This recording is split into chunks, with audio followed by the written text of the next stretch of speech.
విదేశాల్లో చదవాలనుకుంటున్నారా? అయితే విదేశ్ కన్సల్ట్ ని సంప్రదించండి. నమస్తే, నేను జర్నలిస్ట్ శ్రీనివాస్. ఈరోజు న్యూస్ అనాలిసిస్లో ముందుగా దిశ పేపర్లో వచ్చిన వార్తలను చూద్దాం. మరో డిఎస్సి 6000 పోస్టులతో త్వరలో నోటిఫికేషన్. ప్రపంచంతో పోటీ పడేలా విద్యా వ్యవస్థ ఉండాలి.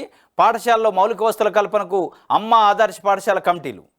6,667 కోట్లు సైతం విడుదల చేశారు. సామాజిక మార్పు గురువులతోనే సాధ్యం. గురు పూజోత్సవంలో డిప్యూటీ సీఎం బట్టి విక్రమార్క చెప్పారు. త్వరలో డిఎస్సి నోటిఫికేషన్ వేసి 6,000 టీచర్ పోస్టులను భర్తీ చేస్తామని డిప్యూటీ సీఎం బట్టి విక్రమార్క ప్రకటించారు. గురు పూజోత్సవం సందర్భంగా రవీంద్ర భారతిలో గురువారం నిర్వహించిన కార్యక్రమంలో ఆయన మాట్లాడారు.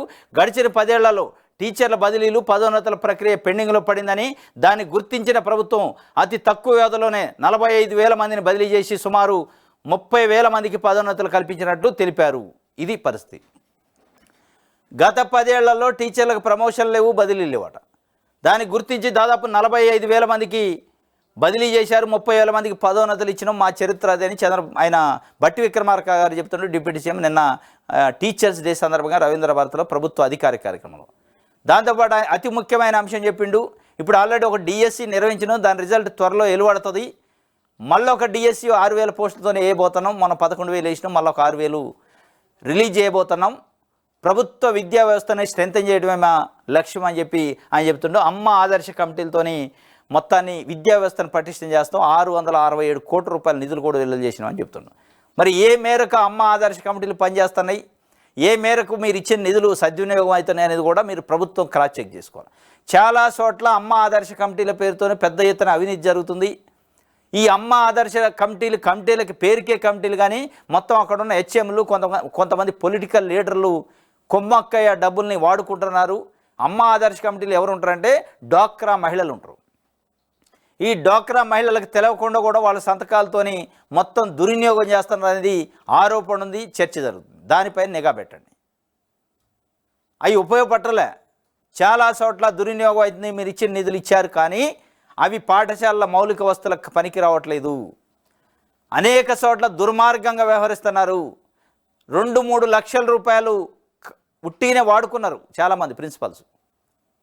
దేనికి? స్కూళ్ళల్లో చెత్త బీగడానికి, పిచ్చి మొక్కలు బీగడానికి అని పేరు పెట్టారు. ఆడ పిచ్చి మొక్కలు ఉండవు, చెత్త ఉండదు, ఏది ఉండదు. ఎవరు చూడాలి? పిచ్చి మొక్కలు ఉన్నాయా, చెత్త ఉన్నాయా, చెట్లు ఉన్నాయా లేవని. ఈయన ఖర్చు చేశాక ఎప్పుడో 5 నెలలకు 10 నెలలకు వస్తారు, ఎవడో కంప్లైంట్ ఇస్తే విచారణకి. అప్పటికి మళ్ళీ చెట్లు పెరుగుతాయి. సార్ మేము అప్పుడు బీకినాం, మళ్ళీ పెరుగుతాయి అంటాడు. పీకేసినాం, లేవు, కనపడదు కదా. ఇది అలా అమ్మ ఆదర్శ కమిటీల పేరుతో జరుగుతున్న దందా. దాని మీద దృష్టి పెట్టాలి. జైనూరు నిందితుడిని కఠినంగా శిక్షిస్తాం. 24 గంటలు అరెస్ట్ చేసి ఎస్సీ ఎస్టీ కేసు నమోదు చేశాం. బాధితురాలకు అన్ని విధాలుగా అండగా ఉంటాం. ఇన్సిడెంట్కు మతం రంగు పొలమడం సరికాదు. కేంద్రం ఉరివేసే చట్టం తీసుకొస్తే అమలు చేస్తాం. మంత్రి సీతక్క. జైనూరులో ఉద్రిక్తత. రాజకీయ పక్షాలు, ప్రజా సంఘాల ఆందోళన. గిరిజన మహిళకు న్యాయం చేయాలని డిమాండ్. జైనూరులో వాస్తవంగా ఆదిలాబాద్ జిల్లాలో మన జరిగింది. ఇది ఇన్సిడెంట్ చాలా బాధాకరం. ఒక ఆదివాసీ మహిళని ఒక ఆటో డ్రైవర్, ముస్లిం క్యాండిడేట్ అయినా తీసిపోయి అత్యాచారం చేసిండు, హత్య చేయడానికి ప్రయత్నించిండు. ఆమె బయటపడ్డది ప్రాణాలతోని. దానిపైన పెద్ద ఎత్తున ప్రభుత్వం కూడా చాలా సీరియస్గానే స్పందించింది. ఆయన అరెస్ట్ చేసింది. SC ST atrocity case, POCSO act case పెట్టింది. చట్ట ప్రకారం చర్యలు తీసుకోవడానికి ప్రభుత్వం పదే చెప్తుండ్రు. మంత్రి కూడా పోయి, సీతక్క గారు పోయి అక్కడ పరామర్శించారు, ఆ అధికారులను ఆదేశించారు. కానీ బీజేపీ పార్టీ, మతతత్వ పార్టీగా కొంత ముద్రపడ్డ బీజేపీ పార్టీ ఇలా ఏం చెప్తుంది? ఆయన ముస్లిం కాబట్టి రేపు చేసి, ముస్లిమా, హిందువా, క్రిస్టియనా అనేది కాదు. ఒక మనిషిగా చూడండి. ఒక నిందితుడు, ఆయన అక్యూజ్డ్, వాడిని శిక్షించాలి అన్నాడు కాదు, తప్పులేదు. ముస్లిం కాబట్టే శిక్షించండి, ముస్లిం కాబట్టి ఉరేయండి. మన చట్టాలు అట్ట లేవు. బీజేపీలో ఉన్న అగ్ర నాయకులు కూడా, పెద్ద నాయకులు, తెలిసిన వాళ్ళు కూడా మాట్లాడుతున్నారు. ఉరేయాలి అంటాడు. ఉందా చట్టం? మీరు కదా కేంద్ర ప్రభుత్వంలో ఉంది, మీరు చెప్పండి చట్టంలో ఉరేయాలి దొరికినోడు అని ఉందా? జరిగింది ఇన్సిడెంట్ వాస్తవమే, శిక్షించాలి. కానీ మీరు ఉరేయాలి ముస్లిం కాబట్టే అంటే, ముస్లిం అయితే తప్పు చేస్తేనేమో తప్పు, మిగతా హిందువులు చేస్తే తప్పు కదా. తప్పు చేసిండు కాబట్టి శిక్షించాలి అని డిమాండ్ చేయండి. ఒక రాజకీయ పార్టీ విజ్ఞత అది. ముస్లిం కాబట్టి శిక్ష చేయాలి అనేది అది ఒక రకంగా మతతత్వాన్ని రెచ్చగొట్టడం, మత రాజకీయాన్ని పొలవడం. దీనికి రాజకీయాన్ని పొలవటం, మతాన్ని పొలవద్దు, అది సెన్సిటివ్ ఇష్యూ. మీరు మతాల మీద, శవాల మీద రాజకీయాలు చేస్తా అంటే అది ప్రజలు, ఇది తెలంగాణ, ఇది వేరే ఎక్కడో వేరే రాష్ట్రం కాదు, నార్త్ స్టేట్లు కావు, ఇది తెలంగాణలో చాలా స్పృహ ఉంటుంది, చైతన్యం ఉంటుంది. శిక్షించాలి. వాడు ఎవడైతే చేసిండో వాడు ఏ మతం అనేది కాదు, వాడు ఒక వ్యక్తిగా నిందితుడిగా వాడిని శిక్షించాలి తప్ప మతం అని ఒక రకంగా, మతం కాకపోతే ఒక రకంగా, ఈ పేరుంటే ఒక రకంగా, ఆ పేరుంటే ఒక రకంగా శిక్షలు ఉండవు.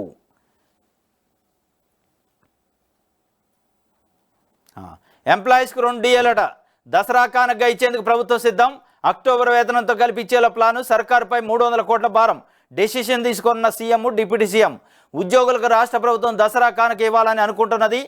పెండింగ్లో ఉన్న 4 DAలలో 2ని క్లియర్ చేయాలని భావిస్తున్నది. నవంబర్ 1వ తారీఖున అందుకోబోయే అక్టోబర్ జీతంతోనే ఈ అమౌంట్ కలిపి ఇవ్వాలని అనుకుంటున్నది. ఈ మేరకు ఆర్థిక శాఖ కసరత్తు చేస్తుంది.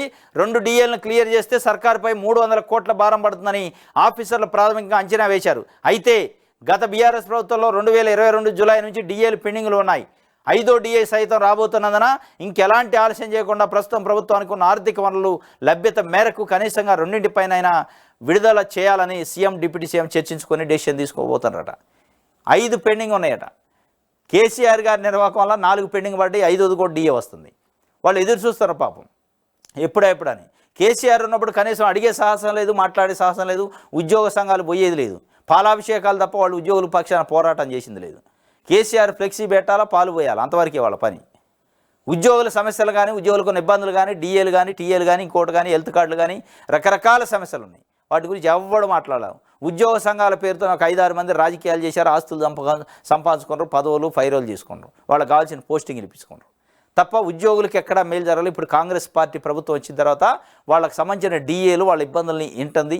2 DAలు దసరా కానుకగా ఇవ్వాలని నిశ్చయించుకున్నట. అయినా కానీ ఇక్కడ 2 DAలు పెండింగ్ ఉంటాయి. ఇప్పుడున్న వరదలు, ఆర్థిక పరిస్థితి చూస్తే ఒక 300 కోట్ల భారం పడినప్పటికీ 2 DAలు క్లియర్ చేయాలని నిశ్చయించుకున్నట. ఇది ఉద్యోగులకైతే ఒక తీపి కబురు అనుకోవాలి. ఇది దిశకు సంబంధించి. సాక్షి చూద్దాం.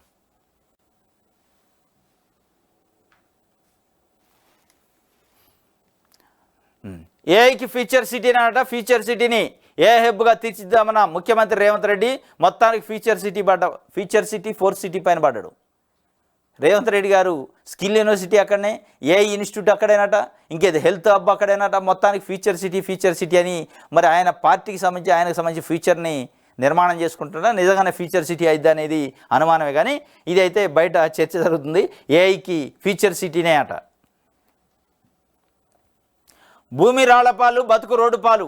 అసలే ఇళ్ళు, సామాగ్రి అంతా నీట మునిగి నష్టపోయిన గిరిజనులు, దానికి తోడు జీవనాధారమైన పొలాలు రాళ్లపాలు కావడంపై ఆవేదనట. ఆకేరు వాగు ఉధృతితో 1000 ఎకరాలకు పైగా భూముల్లో ఇసుక, రాళ్ల మేటలు.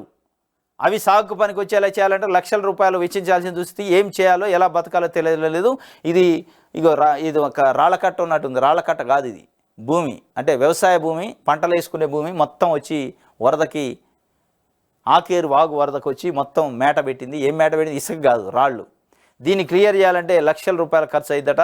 రాళ్ల కుప్పలు కాదు, వరిపొలమే ఇది వరిపొలంలో రాళ్ల కుప్పలు ఉంది. మొత్తం రాళ్ళు పోసినట్టే ఉన్నాయి. గ్రానైట్ కంపెనీ పక్కన ఉంటాయి కదా, అట్లుంది. ఇది ఒక వార్త.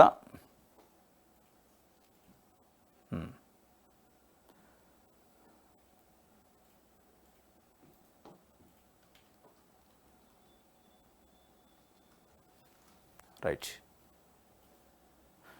ఆ ఖర్చు అంతా మార్గదర్శి భరించాల్సిందే. మార్గదర్శి యాజమాన్యం చందాదారులందరికీ డిపాజిట్లు నగదు తిరిగి చెల్లించిందా లేదా అనే వివరాలు తెలుసుకునేలా చర్యలు చేపట్టాలని రిజిస్ట్రీకి చెబుతూ దీనికై ఖర్చు అంతా ప్రభుత్వం సంస్థే భరించాలని హైకోర్టు చెప్పింది.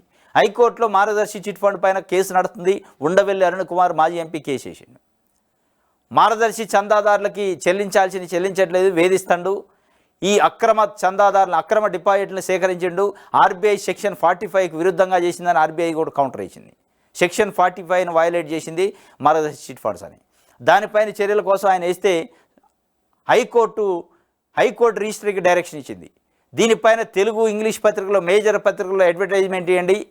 ఎంతమంది చందాదారులు ఉన్నారు, వాళ్ళు ఎవరైనా ఉంటే రండి, మీకు మార్గదర్శి నుంచి రావాల్సిన డబ్బులు రాకపోతే వచ్చి రిపోర్ట్ చేయండి అని పబ్లిసిటీ చేయండి. ఫస్ట్ మార్గదర్శి చందాదారులకి వార్త ప్రకటనల రూపంలో ప్రకటన నోటీస్ ఇష్యూ చేయండి, పబ్లిక్ నోటీస్ ఇష్యూ చేయండి పేపర్లలో, టీవీలలో. దానికి అయ్యే ఖర్చును కూడా మార్గదర్శి పెట్టుకోవాలి. అని చెప్పి రిజిస్ట్రీకి ఆదేశించి రిజిస్ట్రీ వాళ్ళకు నోటీసులు ఇచ్చి దానికి కావాల్సిన యాడ్ ప్రకటనలకు కావాల్సిన ఖర్చును కూడా వాళ్ళే చెల్లిస్తే హైకోర్టే నోటీసులు పబ్లిక్ నోటీస్ ఇస్తుంది. పలానా కేసు ఉంది, పలానా కేసు పెండింగ్లో ఉంది, మీకు సంబంధించిన మీ తాలూకా ఏమైనా రావాల్సిన బకాయిలు ఉంటే మాకు వచ్చి రిపోర్ట్ చేయండి అంటే అప్పుడు రావాలి చందాదారులని మార్గదర్శికి సంబంధించి కేసుకు సంబంధించిన అప్డేట్ ఇది.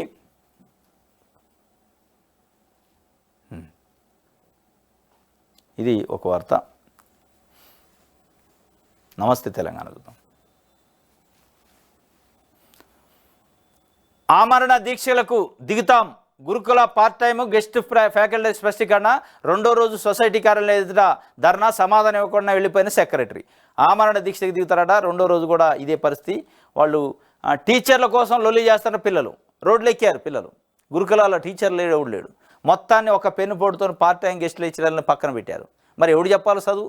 మరి రెగ్యులర్ ఎంప్లాయీస్ని నియమించరు, మరి గెస్ట్ ఫ్యాకల్టీని ఉంచరు, కాంట్రాక్ట్ ఎంప్లాయీస్ని ఉంచరు, అవుట్ సోర్సింగ్ ఎంప్లాయీస్ని ఉంచకపోతే వాళ్ళకి చదువు కూడా చెప్పాలి. గాలి గంగలక తిరగాల పిల్లలు. వాళ్ళు వచ్చి రోడ్లు ఎక్కారు. ఇది పరిస్థితి. గురుకులాలు ఖాళీ అయిపోయినాయట, స్టాఫ్ లేరు, ఆమరణ దీక్షకి కూడా దిగుతామని వాళ్ళు హెచ్చరిస్తున్నారు. ఇది పరిస్థితి. మేడం ఎక్కడో ఆ మేనేజర్ అక్కడే. సోషల్ వెల్ఫేర్లో డిప్యుటేషన్పై ఎఫ్ఎం కిరణమయి. టెస్కో ఆయుష్లోని ఇదే సెక్రటరీ వద్ద విధులు, అడ్డగోలుగా ఆరోపణలు, కోఆపరేటివ్ సొసైటీ విమర్శలు. ఇది టెస్కో మేనేజర్ అట. ఆ మేడం ఎక్కడ పనిచేస్తే కిరణమయి వాడు ఆ మేనేజర్ కూడా అక్కడే పనిచేస్తాడు. అడ్డగోలుగా ఆరోపణలు ఉన్నా కానీ ఎవడు భయపడేది లేదు. ఇది పరిస్థితి. 33% పంటలు దెబ్బతింటేనే నష్టపరిహారం ఇస్తాం. 33% మేరకు దెబ్బతింటేనే నష్టపరిహారం ఇస్తారు, లేకపోతే ఇయ్యడట. సర్కారు విధి విధానాలు జారీ, 12లోగా వివరాలు ఇవ్వాలని ఏఈఓలకు ఆదేశం. పంటల బీమాపై సర్కారు దోకా చేసిందట.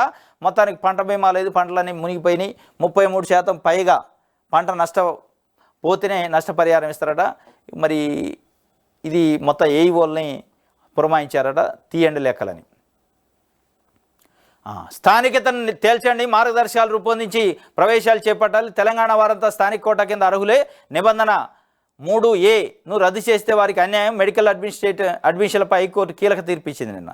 స్థానికత మెడికల్ ఎంబీబీఎస్ అడ్మిషన్లకు సంబంధించి ఏపీ విద్యార్థులు కూడా ఇక్కడికి వచ్చి తీసుకునే అవకాశాన్ని ప్రభుత్వం కొంత ఇస్తే కోర్టుకు పోయారు. కోర్టుకు పోతే ఆ జీవోను కొట్టేసింది. జీవో 33ని కొట్టేసి స్థానికంగా ఇక్కడ తెలంగాణ వాళ్ళకే సీట్లు ఇవ్వాలని చెప్పిన పరిస్థితి. ఇది కొంత రిలీఫ్ అన్నట్టు. ఇగో ఇది అడ్మిషన్ నిబంధనలు 2017కు సవరణగా 3A నిబంధన చేస్తూ ప్రభుత్వం ఈ ఏడాది జూలై 9న జారీ చేసిన జీవో 33 రద్దు చేయాలంటూ దాఖలైన సుమారు 53 వ్యాజ్యాలపై హైకోర్టు విచారణ జరిపింది. సుదీర్ఘ వాదనల తర్వాత ప్రధాన న్యాయమూర్తి justice Alok Aradhe, justice J శ్రీనివాసరావుతో కూడిన ధర్మాసనం 71 పేజీలు తీర్పిచ్చిందట. జీవో 33 రద్దుకు నిరాకరణట. మెడికల్ అడ్మిషన్ల నిబంధనలను సవరించి నిబంధన 33A చేరుస్తూ జారీ చేసిన జీవోను రద్దు చేస్తే తెలంగాణ వాసులకు అన్యాయం జరిగే ప్రమాదం ఉంటుందని దేశవ్యాప్తంగా ఉన్న వారందరూ 85% స్థానిక కోటా కింద అడ్మిషన్లు పొందేందుకు వీలు ఏర్పడుతుందని ధర్మాసనం పేర్కొంది. కాబట్టి సవరణ నిబంధన రద్దు చేయడం లేదని, ఈ నిబంధన కింద తెలంగాణలో శాశ్వత నివాసం ఉన్నవారు స్థానిక కోటా కింద మెడికల్ అడ్మిషన్లు పొందడానికి అర్హులేనని తేల్చింది. 33 జీవోను రద్దు చేయనని చెప్పిందట. ఇది మొత్తానికైతే జీవో కొంత రద్దు చేయకపోవడం వల్ల తెలంగాణ విద్యార్థులకి, తెలంగాణ అభ్యర్థులకి న్యాయం జరిగే అవకాశం ఉంది.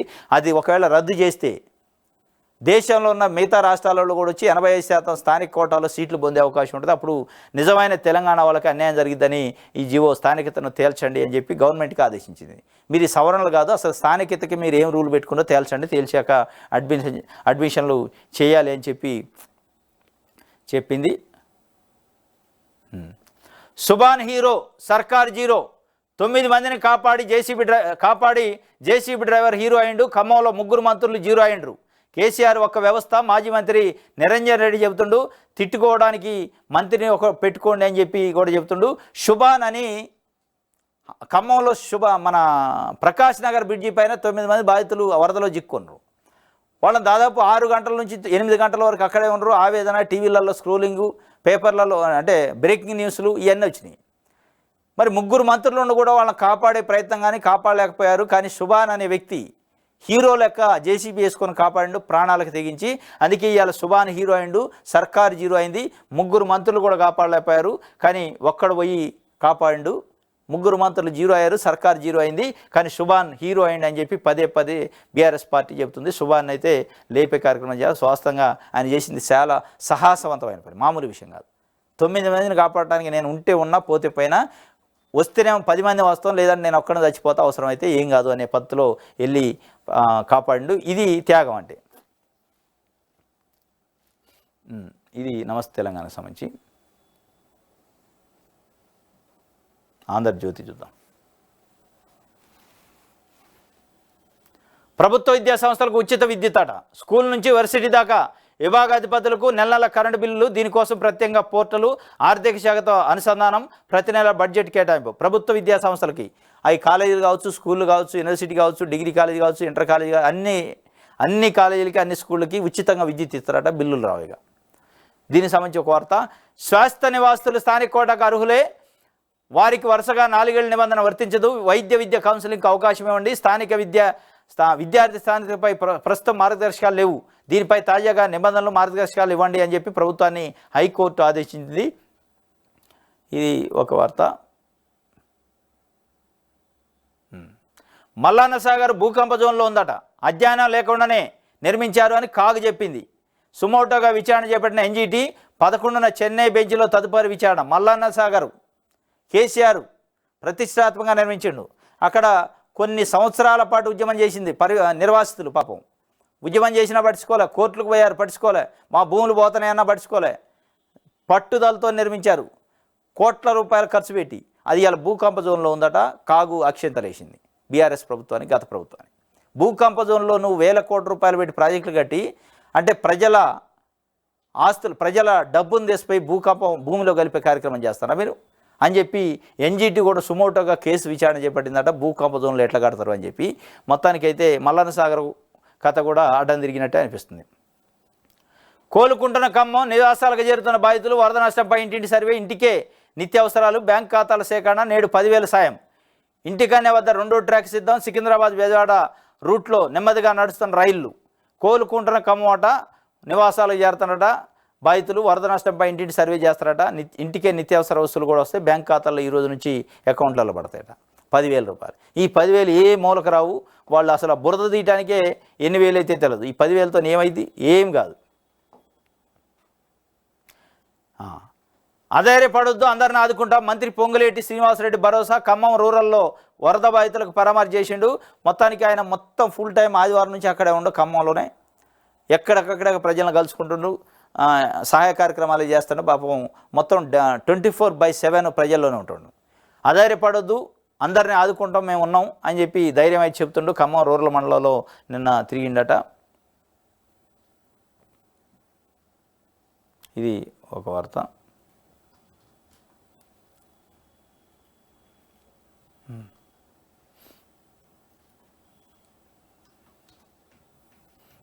ఇవన్నీ ఏపీ వార్తలు రాసింది ఆంధ్రజ్యోతి.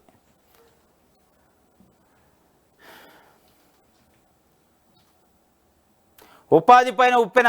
వరదలకు ఆటోమొబైల్ రంగం కుదేలు. దెబ్బతిన్న వాహనాలు, బురద పాలైన ఇంధనాలు. మొత్తానికి ఉపాధి పైన కూడా ఉప్పెన పడ్డది ఈ వరద వల్ల. మొత్తం కార్లు, బైకులు, ఆటోలు మునిగిపోయినాయి. ఆటోమొబైల్ రంగం పైన కుదేలు అయ్యే ప్రమాదం ఉందట. మొత్తానికి ఉపాధి పైన ఉప్పెన పడ్డది. ప్రమాదంలో ప్రయాణం. రైలు పట్టాల మీద ద్విచక్ర వాహనంపై రాకపోకలు. పొలాలకు వెళ్తున్న కూలీలు. వంతెన నిర్మాణానికి కృషి. వివేక్ వెంకటస్వామి చెన్నూరులో జరుగుతున్నాడు. ఇది మొత్తం ట్రాక్ పైన వస్తారు, కనీసం పక్కకు పోవడానికి కూడా లేదు. బ్రిడ్జి పైన ట్రైన్ వస్తే మొత్తం చచ్చిపోతారు పాపం. ఇంత ప్రమాదకరంగా వెళ్తున్నారు, కనీసం ఆడ బ్రిడ్జి లేదట. ఏం చేయాలి పాపం వాళ్ళు? వరద, వాగులు, బ్రిడ్జి లేదు. మరి ఏం చేస్తున్నారు ఈ ప్రభుత్వంలో ఉన్న పెద్దలు, ప్రభుత్వానికి సంబంధించిన ఎమ్మెల్యేలు కానీ, అధికార పార్టీకి సంబంధించిన నాయకులు కానీ ఏం చేస్తున్నారో తెలియదు. కానీ మొత్తానికి ప్రమాదకరమైన పరిస్థితుల్లో ఉందట. జిల్లా కేంద్రం మంచిర్యాలకు 14 కిలోమీటర్ల దూరంలో మందమర్రి ఉంది. సమీపంలోని పెద్దవాగుపై వంతెన నిర్మించకపోవడంతో వాగు అవతల ఉన్న తెనుగుగూడెం, మందమర్రితో పాటు కాశీపేట మండలంలోని మామిడిగూడ, పెద్ద ధర్మారం, చిన్న ధర్మారం, అశోక్ నగర్, గుండుగూడెం, కొమ్ముగూడెం గ్రామాల ప్రజలు తీవ్ర ఇబ్బందులు పడుతున్నారు. వర్షాకాలంతో పాటు ఎగువ ప్రాంతాల వర్షం కురిసినప్పుడు, కళ్యాణి కానీ ఉపరితల గనిలో నీరు వదిలేసినప్పుడు వాగు ఉప్పొంగి ప్రవహిస్తుంటుంది. ఆ సమయంలో మందమర్రి మంచిర్యాలకు రావాలంటే రైతులు రైలు మార్గం మీదగానే రాకపోకలు సాగిస్తుంటారు. ఇది పరిస్థితి. అసలు తొలగటానికి కూడా లేదు బ్రిడ్జి. అది కంప్లీట్ వాగు మీద ట్రాక్ వేశారు. దాంట్లో తొలగటం ఉండదు, ఇక రైలు వస్తే కథమేనట. ఇది ఒక వార్త. ఇది ఎంత అసలు విషాదకరమైనంటే గుండె బరువెక్కుతుంది వార్త చదవాలంటే కూడా. జ్వరంతో 2 గంటల వ్యవధిలో చిన్నారులు మృతాట, 2 చచ్చిపోయారు. 2 ఒకే కుటుంబం, 2 కన్నపిల్లలు. చచ్చిపోతే ఏమైంది? భుజాలపై కుమారుల మృతదేహాలతో 30 కిలోమీటర్ల నడక చేశారట. తల్లిదండ్రుల నరకయాత్ర మహారాష్ట్రలో హృదయ విదారక ఘటన. హృదయ విదారకం అంటే మామూలు హృదయ విదారకం కాదు. 2 పిల్లలు జ్వరంతో చచ్చిపోయారు హాస్పిటల్లో. 2 వాళ్ళ పిల్లలే. చెరి ఒక భుజాన వేసుకొని తల్లి ఒక భుజాన తండ్రి ఒక భుజాన శవాలను మోసుకుంటూ రావాల్సిన పరిస్థితి. అంత దౌర్భాగ్యమైన పరిస్థితుల్లో ఇవాళ మనం ఉన్నాం. మానవత్వం మంట కలిసింది అంటానికి ఇది ఉదాహరణ. దాదాపు 30 కిలోమీటర్లు అట, మామూలు విషయం కాదు. ఎవడైనా కనీసం మనిషి అనేటోడు లేడా, మానవత్వం ఉన్నోడు లేడా? కనీసం ఒక అంబులెన్స్ ఏర్పాటు చేస్తే కొంపలు మునిగితే భూమి బద్దలైతే. ఇంత మరీ కనికరం లేకుండా ఆ హాస్పిటల్ కన్నా బుద్ధి ఉండాలిగా. హాస్పిటల్ నడిపేటోడు ప్రభుత్వం ప్రైవేట్ పక్కన పెడితే బుద్ధి ఉండాలిగా. కనీసం చందాలు అడిగానే కనీసం ఒక అంబులెన్స్ పంపిస్తే గౌరవంగా ఉంటుందిగా. చనిపోయిన తర్వాత కూడా గౌరవం లేకుండా మోసుకొని పోవాల్సిన పరిస్థితి. 30 కిలోమీటర్లు కన్న పిల్లల్ని శవాల రూపంలో మోయాలంటే ఎంత ఆవేదన ఉంటుంది, ఎంత బాధ ఉంటుంది, ఎంత గుండె బరువెక్కిద్ది. అసలు మనుషులు అవుతారా వాళ్ళు? ఎంత బాధ ఉంటుంది. కనీసం లేకుండా ఆ దంపతులకు 2 కుమారులు, వారికి జ్వరం రావడంతో నాటు వైద్యుడికి చూపించారు. అతను ఏవో మందులు ఇచ్చాడు. 2 గంటల వ్యవధిలోనే 2 చిన్నారులు చనిపోయారు. అది కథ. నాటు మందులట. వాడిని పట్టుకొని జైలేయాలి. 2 గంటల్లో 2 చచ్చిపోతారా? ఎంత జ్వరం ఉన్నప్పటికీ వాడు ఏదో ఇచ్చిండు నాటు మందు. కన్న బిడ్డల మృతదేహాలను భుజాలపై వేసుకొని ఆ తల్లిదండ్రులు ఏకంగా 30 కిలోమీటర్ల నడక సాగించారు. సరైన వైద్యం, రవాణా సౌకర్యాలు లేని దుస్థితికి అద్దం పట్టే హృదయ విదారక ఘటన మహారాష్ట్రలో వెలుగులోకి వచ్చింది. వివరాలకు వెళితే గడ్చిరోలి జిల్లా అహేరీ తాలూకా పత్తేగావ్లో రమేష్ దంపతులకు 2 కుమారులు. బాజీరావు 6 సంవత్సరాలు, దినేష్ 6 సంవత్సరాలు, 3 సంవత్సరాల పిల్లలు. చిన్న పిల్లలు అన్నమాట. గుర్తు కూడా తెలియదు వాళ్ళకి. ఇంకా బుధవారం 2 పిల్లలకు జ్వరం రావడంతో గ్రామంలో నాటు వైద్యుడు అతకు తీసుకెళ్లగా మాత్రలు ఇచ్చి పంపించాడు. ఇంటికి వచ్చిన అనంతరం ఉదయం 10 గంటలకు బాజీరావు, 12 గంటలకు దినేష్ మృతి చెందారు. ఆశ వదులుకొని ఆ తల్లిదండ్రులు తమ బిడ్డల కొన ఊపిరితోనైనా ఉన్నారేమోనని వారిని 15 కిలోమీటర్ల దూరంలో జిమేల్గట్ట ప్రాథమిక ఆసుపత్రికి కాలినడకన తీసుకెళ్లారు. అసలు ఎంత ఇది అసలు మనుషుల మానవత్వం ఉందా? 15 కిలోమీటర్లు బాగలేదని చెప్పి 15 కిలోమీటర్లు నడిచిపోతే ఎంత టైం పట్టింది? ఈ టైంలో బతుకుతారా పిల్లలు? కనీసం ఎవడైనా మానవత్వం ఉన్నోడు తలా ₹1, ₹10 వేసుకొని ఏదైనా చిన్న ఆటోనో చిన్న బైకో పంపిస్తే ఎంత మానవత్వం ఉండేది? 2 పిల్లలను భుజాన్ని వేసుకొని 15 కిలోమీటర్లు నడిచారట. కాలినడక. అక్కడ వైద్యులు పరీక్షించి చనిపోయినట్టు నిర్ధారించారు. వర్షాలకు మట్టి రోడ్డు వాహనాలు రాకపోకలకు అనుకూలించలేదు. దీనికి తోడు ఆసుపత్రులు అంబులెన్సులు అందుబాటులో లేకపోవడంతో ఆ దంపతులు భారమైన గుండెలతో తిరిగి తమ పిల్లల మృతదేహాలను భుజాలపై వేసుకొని జిమ్మేల్గట్ట నుంచి 15 కిలోమీటర్లు నడక వచ్చారట. పోయేటప్పుడు 15, వచ్చేటప్పుడు 15, 30 కిలోమీటర్లు నడిచిపోయారట. ఎంత దౌర్భాగ్యమైన పరిస్థితుల్లో ఎంత హృదయ విదారకం ఉంది, ఎంత మానవత్వం మంట కలిసింది అనేది ఇది ఉదాహరణ. 2 శవాలని, పిల్లల శవాలని వేసుకొని రావాల్సిన పరిస్థితి ఎంత బాధ ఉంటుంది అనేది ఇక మనం వర్ణాతీతం. అది వర్ణించడానికే రాదు. ఇది ఈనాడుకు సంబంధించి వెలుగు పేపర్ చూద్దాం.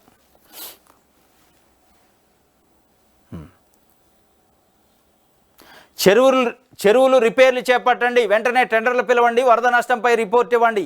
నీటిపారుదల శాఖ మంత్రి ఉత్తమ్ కుమార్ రెడ్డి గారు చెబుతుండు. చెరువులు రిపేర్ చేయండి, అంత కొట్టకపోయాక అంతా జనాలంతా వరదలో పోయి అయిన తర్వాత ఇప్పుడు రిపేర్లు చేయమంటుండు. మరి ఆయన 10 ఏళ్ళు చేసిన మిషన్ కాకతీయ రిపేర్లు ఎడిపోయినాయి.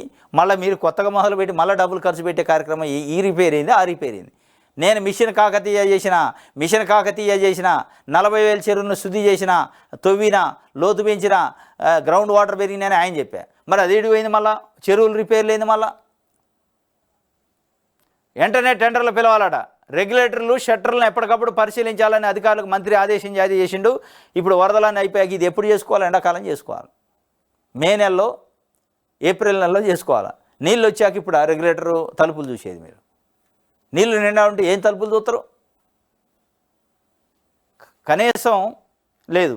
7,000 ఇళ్ళు కూలినాయి. బాధితులందరికీ ఇందిరమ్మ ఇళ్ళు ఇవ్వాలని సర్కారు నిర్ణయం. స్కీమ్ మొదటి విడతలోనే పంపిణీ. వరదలపై ప్రభుత్వానికి కలెక్టర్లు రిపోర్ట్ చేశారు. 7,000 ఇళ్ళు కూలిపోయినాయట. ఇంద్రం ఇచ్చే కార్యక్రమం తీసుకుంటూ దాంట్లో మొదటి విడతలోనే ఈ కూలిపోయిన వాళ్ళకి ఇచ్చే కార్యక్రమాన్ని తీసుకోబోతుండట. ఇది ఒక వార్త ఇచ్చారు. వచ్చే నెల 17న హాజరు కండి, కేసీఆర్కు భూపాలపల్లి జిల్లా కోర్టు మరోసారి సమన్లు. Senior IAS officer Smita Sabharwal కూడా మేడిగడ్డ బ్యారేజ్ కుంగడంపై కేసు వేసిన భూపాలపల్లి వాసి రాజలింగమూర్తి సెప్టెంబర్ 5న రావాలంటూ ఆగస్టులోనే కేసీఆర్ సహా 8 మందికి సమన్లు జారీ చేసిన కోర్టు కేసీఆర్, స్మితా తప్ప మిగిలిన వారి తరపున అడ్వకేట్లు హాజరయ్యారు. ఆ ఇద్దరికి మరోసారి నోటీసులు పంపిన కోర్టు. వాళ్ళు అటెండ్ గారు. సెప్టెంబర్ 17 విమోచన దినోత్సవాన్ని జరుపుతారు. ఒక్కొక్కళ్ళు ఒక్కొక్క పార్టీ అట చేస్తుంది. ఆ రోజునే పిలిచారు. ఆయన బోర్డు, ఆమె కూడా పోదు, హైకోర్టుకు పోయి తెచ్చుకుంటారు. ఏముంది వాళ్ళు మేడిగాడ గుంగితేంది కూలితేంది, వాళ్ళకేంది పని? కోర్టులు అంటే లెక్క ఉన్నాయా? ఇప్పటికే ఒకసారి ఇచ్చారు, మళ్ళీ ఇచ్చింది నోటీసు. 17 రోజు పోమన్నారు. 17 రోజు బోర్డు అడ్వకేట్ని పెట్టుకోడు, హైకోర్టుకు పోయి స్టే తెచ్చుకుంటాడు. వాళ్ళకి పిలిచి ఆరాధ లేదు, నేను ముఖ్యమంత్రి హోదాలో నా సంతకం ఎక్కడలేదు, కుంగటాన్ని నేను ఆ కారణం, టెక్నికల్ నేను ఎక్స్పర్ట్నే, ఇంజనీర్లు దానికి బాధ్యులు అంటాడు. కథ అయిపోయా. ఇది ఒక వార్త. ఎందుకంటే ఇవన్నీ టైంపాస్ వ్యవహారం తప్ప ఏం అయ్యేది లేదు, పోయేది లేదు. ఇది వెలుగు పేపర్ సంబంధించి. ఇది ఈరోజు న్యూస్ ఛానల్స్లో వార్తలు. రేపు తాజా వార్తలతో తిరిగి కలుసుకుందాం. Thank you.